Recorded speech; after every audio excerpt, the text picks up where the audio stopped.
सदर मुमलिकत आरिफ अलवी ने यौम दिफा और शोहदा के हवाले से कौम के नाम पैगाम जारी करते हुए कहा कि पाकिस्तान आर्मी और इलाकाई अमन के लिए पुरअज़्म है।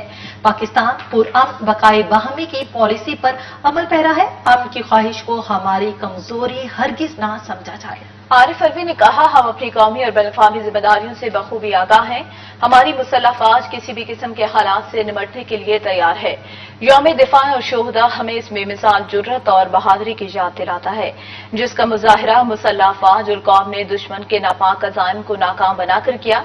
सदर ने मजीद कहा, आजमाइश की घड़ी में अफवाज पाकिस्तान ने बर्री, बहरी और फिजाई जंग बेखौफी से लड़ी। कौम का हर शहरी मादरे वतन की हिफाजत के लिए उठ खड़ा हुआ। 6 सितंबर गैर मुतसलसल आज़म जज्बे हुब्बुल वतनी अजीम कुर्बानी की अलामत है। दिफाए वतन की खातिर जानों की कुर्बानी देने वाले शोहदा को सलाम अकीदत, जबकि अपने प्यारों की कुर्बानी देने वाले शोहदा के लवाहिकीन को भी सलाम पेश करता हूँ।